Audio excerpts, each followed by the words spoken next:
Do this to make live progressive house. That is going to be today's video. Are you ready for that? Let's go do it right now.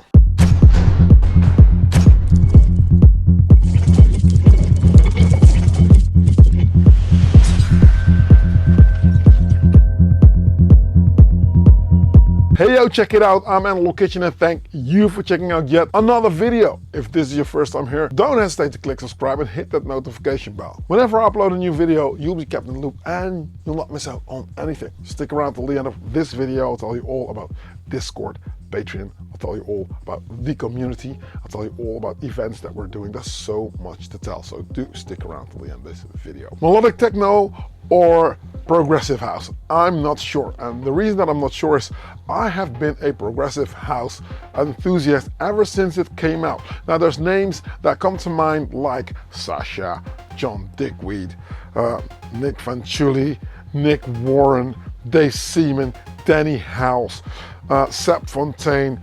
There's so many DJs that play it.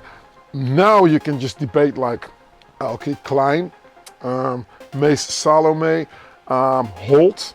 Yeah, I think Mitch de Klein is also playing that kind of vibe. So you either go the Stefan Botsin, Art Bot, Tale of Us route, or you go with the names that I've just mentioned.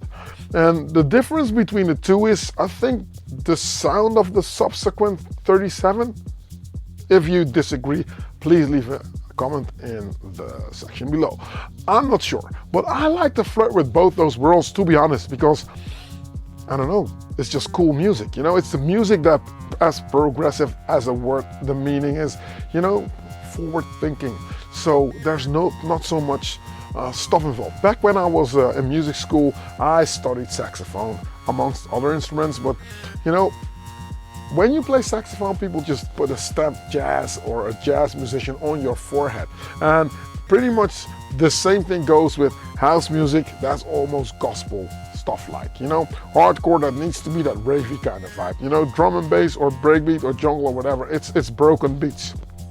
But I think any genre that borrows from anything else and morphs it into one thing, that is cool. Now, I was afraid that the melodic techno genre started to become that fingerprint sound to what it is today. So a morph between those two worlds is welcome in my book.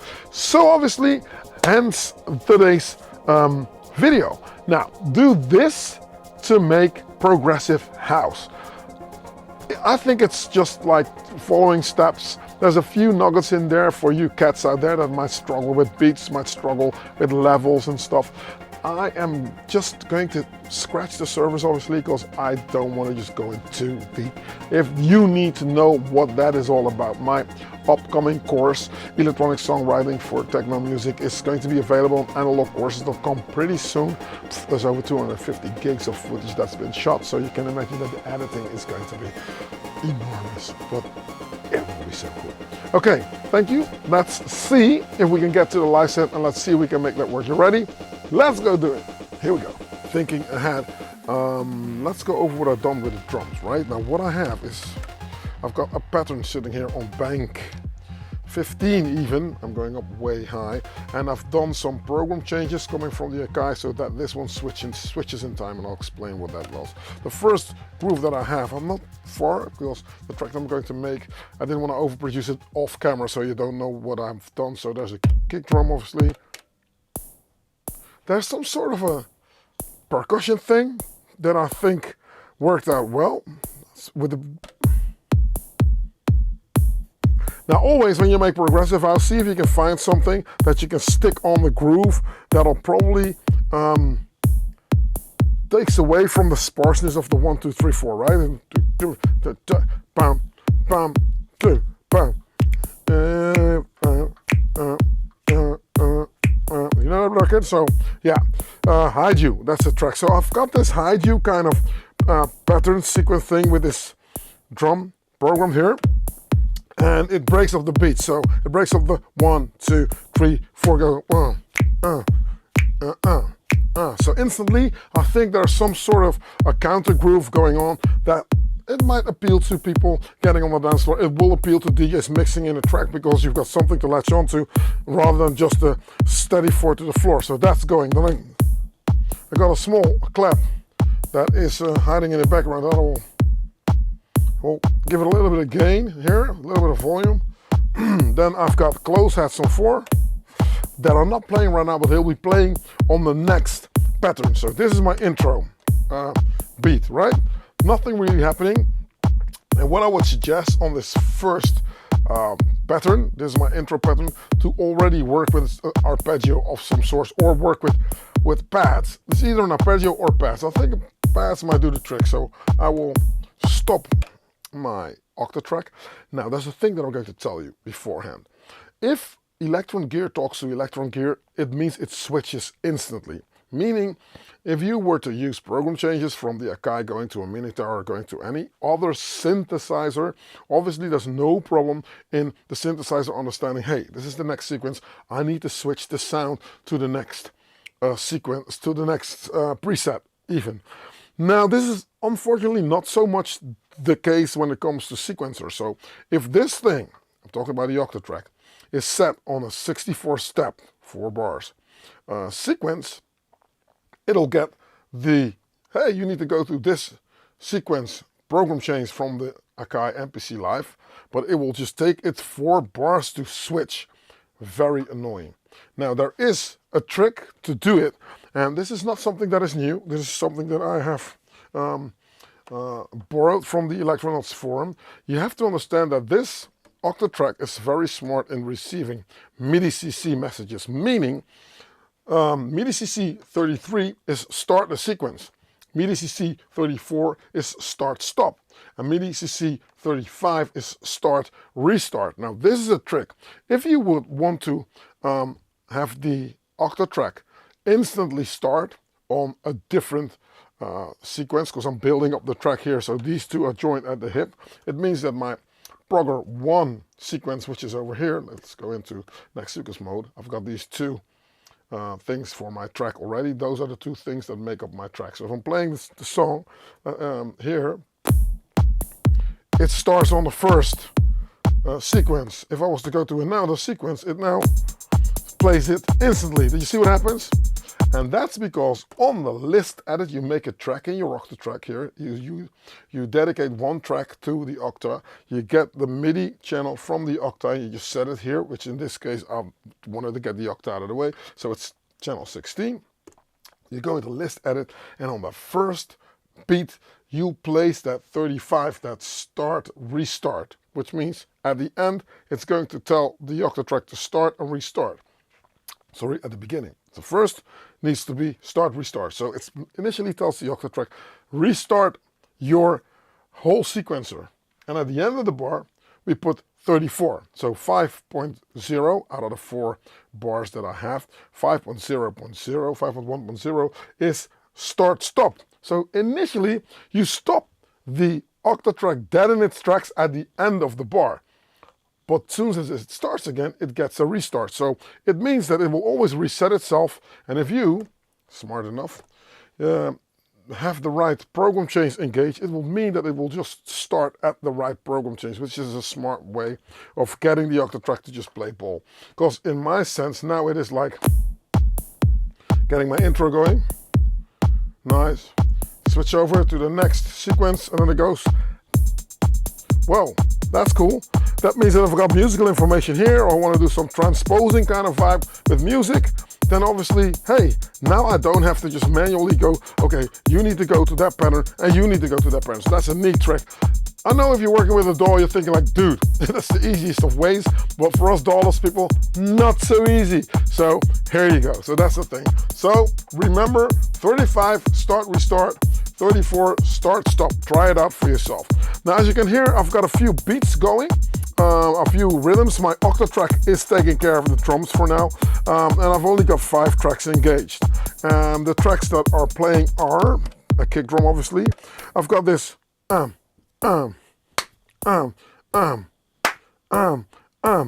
I come up with that? No. Remember that track Hide You? If you were in silence at my heart. Anyway, So sometimes I borrow stuff that I get from older records, but it's a completely different pattern because within the 1, 2, 3, 4, it breaks it up. It's cool for DJs to play this record now because this is a cool thing to mix into another record, and it's recognizable. You know it from somewhere, but you can't really pinpoint where it was coming from. So there you go. So see if there are rhythms that you can adapt yourself. Don't blatantly steal stuff, but just go in and see if that could work out. Now I've got a 4-bar sequence that is happening right now because I want to keep it simple. You can opt to go for 8-bar sequences as well, but when I'm doing 8 bars, the track will get lengthy. I will only do that if I've really got an infinite loop going that's really special, and I want to hypnotize the hell out of you. But if not, I will just keep it into this hamster wheel, which is cool. As you can also hear, there is on the kick drum, I have played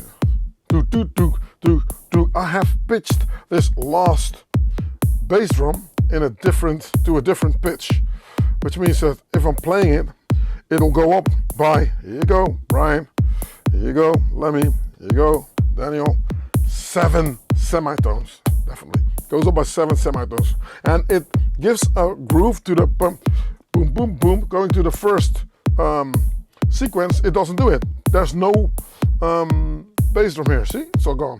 Bam, bam, bam, bam. On to the next one, here we go. 1, 2, 3, and then it's there. 2, 2, boom, boom, boom. So here's a little bit of a variety that I introduce. Then there's on track 3, there's a snare.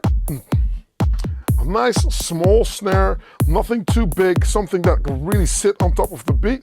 And you look at the levels as well when you're going in, saying like, okay,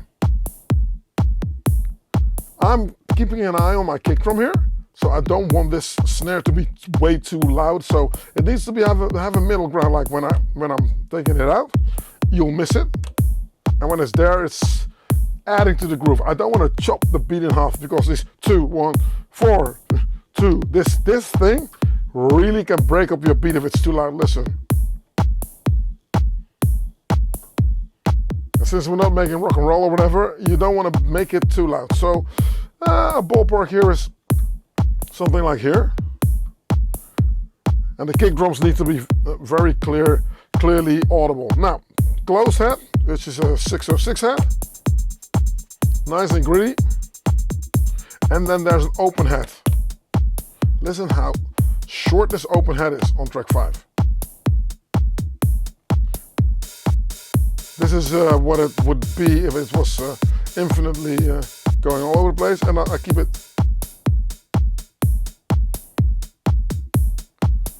Now, you can opt to just like try and go for the envelope by doing it like this. I always want to have a relation with a close hat, and on an old school drum computer these things would choke each other, which is even better, but I have not done it that way because I just think that if you play with the lengths, you can also get some sort of a song and dance between those two. Listen. And I hear a mistake. I think that the close hat can also be shorter. Not that short. Now, another trick, obviously, if you want to just like make sure you hear what's happening, is to balance them out. So I'm going to place my close hat a little bit to the left and my open hat a little bit to the right. So there's space. Mind you though, this open hat is a little bit grittier and it's a little bit louder, so I don't want to place it too far away out of the spectrum. And you have to balance it. So the softer you place your stuff, the further you can place it apart, but you want to have a balance with the stuff that you're doing. So you have to just play around and make sure that you don't have weight hanging over on one side, because then you'll be running in circles, and that's not what you want. So, bam. So as a matter of fact, you can now have get up, boom, boom, up, boom. See, so this is a groove in itself. And I didn't even use any loops yet. I'm not sure if I'm going to. Don't want to make this video too lengthy, but you'll get the hang of it. So this is a simple way to get a good groove going. Now, a thing that I always say is now get the big frequencies in the room, get them there as fast as possible. As a matter of fact, I'm not so much going to do that. I'm going to see if I can play something of a melody. I've got pads coming from the Mini-Log XD. Those are pads that I've made myself. The pads that I've made were, I recreated the Radiohead pads, and they're amazing to make any programs with. So I'm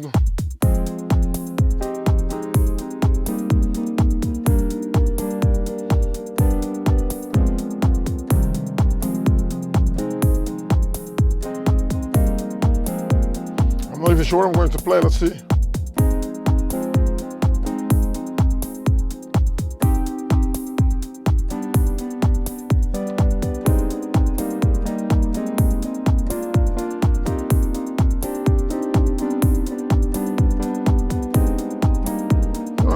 That can work, right? I think I can lay a very thick bass line underneath, so I'm going to look at the measure. 1, 2, it's going to go wrong anyway. 1, 2, 3, 4. So I'm going to go in like.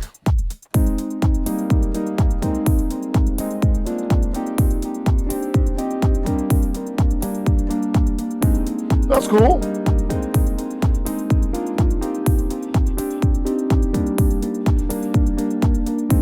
I'm liking it. What I'm going to do though is I'm going to change this up towards the end of the measure. So I want this to be longer now, which means I'm going to stop it. I'm going to say undo, which means there's nothing there. Now I'm going to go in and double up this sequence, which means that I'm going to copy the bars, or am I going to insert? How did I do it? I'm going to copy the bars. Yeah, 4. Merge. I'm going to merge them, so now it says 8, which means that now it's going to go 2, 3, 4, 5, 6, 7, 8. And you heard that there was a thing happening where the, I need to go to the octave track here. It's sending out another MIDI command in the middle. You see, there's 2 of them. So what I'm going to do is delete that middle stuff because I don't need it. Shift cut. So that's gone. So have I got my other one towards the end? It should be there though. Menu. I'm going to go into list edit. No, I have deleted it. So I'm going to go undo. Yes. I'm going to go into list edit. Let's do it here. C, and then this last one. This one also needs to be there, and this one needs. Okay, this is not the last one. So I'm going to obviously place this one all the way towards the end, because this one now needs to go all the way to the end, which is what I'm going to do right now. So I'm going to go in, grid view, see, that's the one that I need to change. I'm going to just like nudge it. There you go. And this one needs to get out of here, and then it's gone. So now I've got it. Let's see if I did it correctly. Go out, go to the list edit. It says, there you go. It needs to go all the way up to 9. 9 is the one. It needs to go to 9. There you go, 9. So now it does the thing. Otherwise, it's not. It's going to just like send out a program change in the middle of the bar. So now that I've got it. Why did I do it? Why did I go for 8 bars? Because I want this. Let's go to the right track here. This to be minor, and then the second time be major even, right? So that's what I'm going to try and do. So I'm going to play it.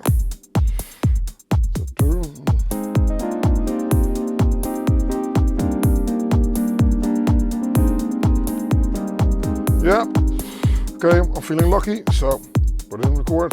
2, 3, and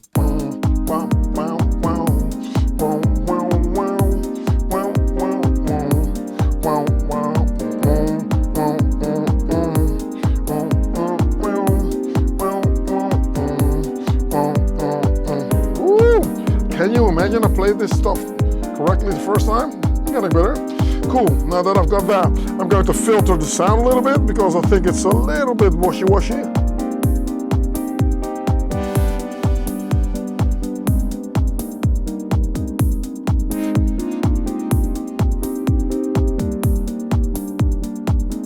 Yeah, like that.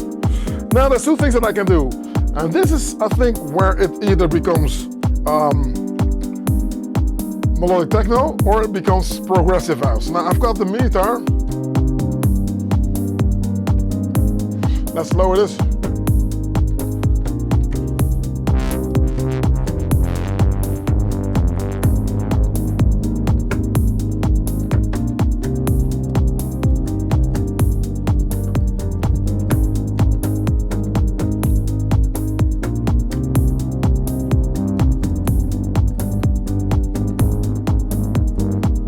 This starts to become a little bit more of a progressive vibe, right?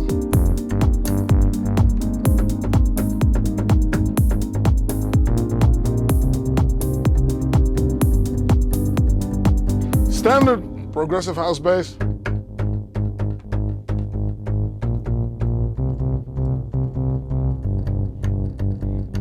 What if I was to go for something else? For, let's say, if I'm going to use the subsequent. Now the subsequent is a different beast altogether. I mean, I love it. It's an amazing synth. It's one of my favorites. But you understand what I mean? So if I was to play something else here.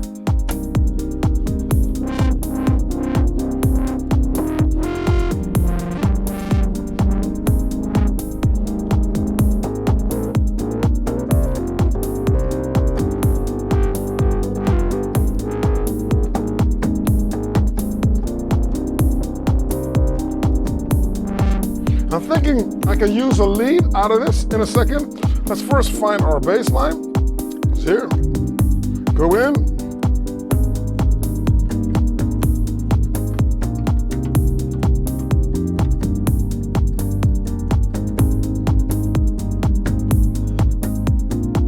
I think I can do better. Come on. 1, 2, 3, and.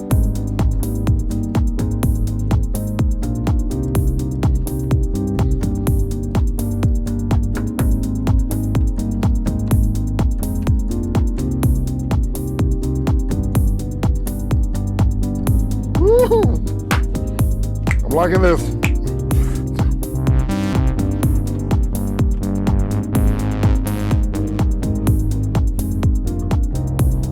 That's not working for me, the low notes. But you know, if you never try, you never know, right?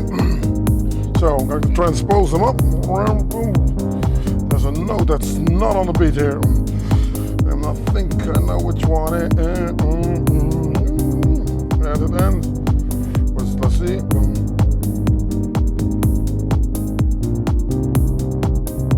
That's the one. Gotcha. So nudge it.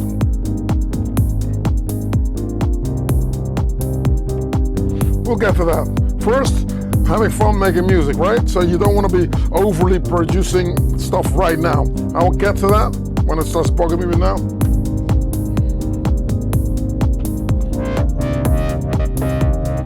Okay, let's see what we got.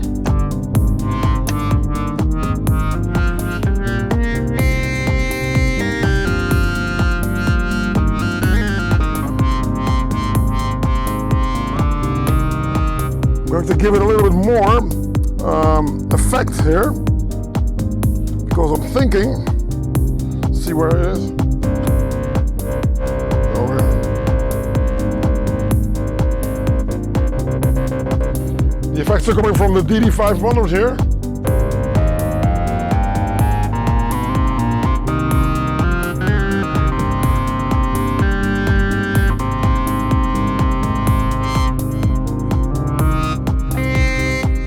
Okay, let's see.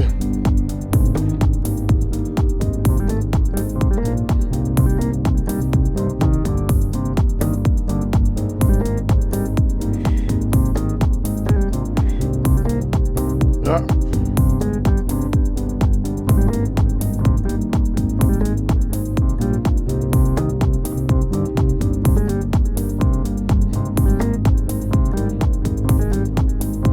Got it. Okay, we have to record that. 1, 2, 3, go.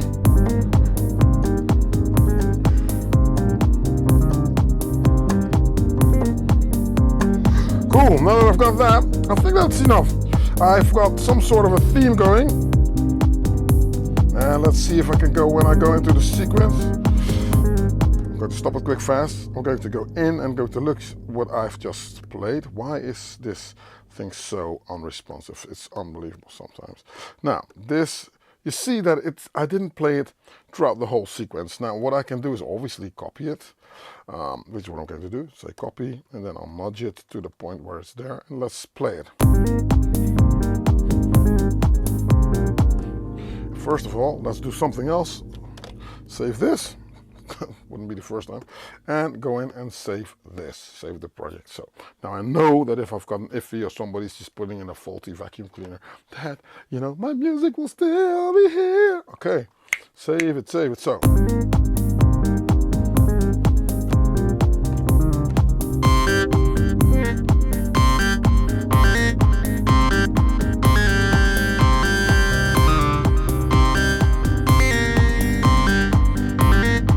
So if I was to say like, okay, I need to really play this as a melodic techno intro maybe, then obviously this could be the trick.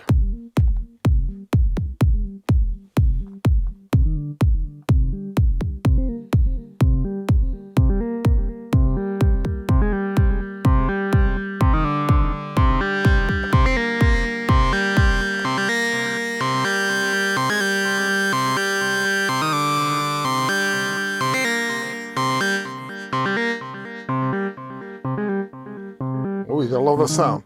Okay, play on my drums. 2, 3. Not like that. Like this.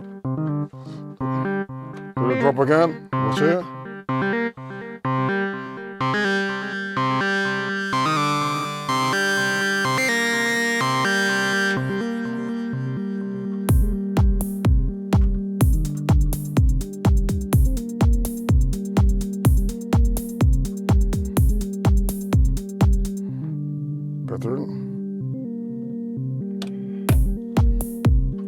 Well, you get the idea, right? So usually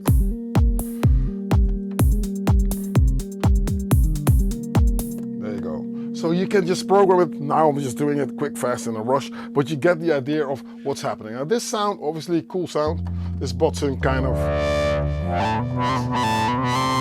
sound. Play around with the lengths, play around with the filter, so it's very bassy in the bottom. But then with the rest of the track,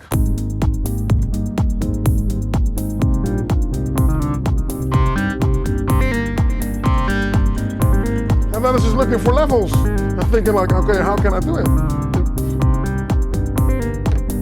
In what way can I just...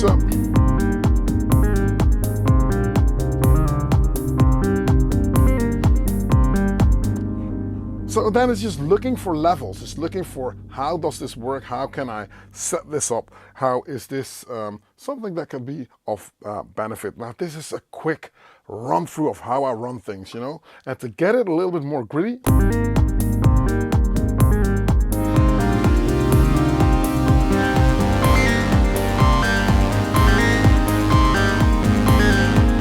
you just open up the filter, right? You just open up the filter, you work it, and this is a cross between a melodic techno kind of vibe, a progressive kind of vibe. You have to just like still put a little bit of ear candy here and there, left and right in there, but this is pretty much how it can work.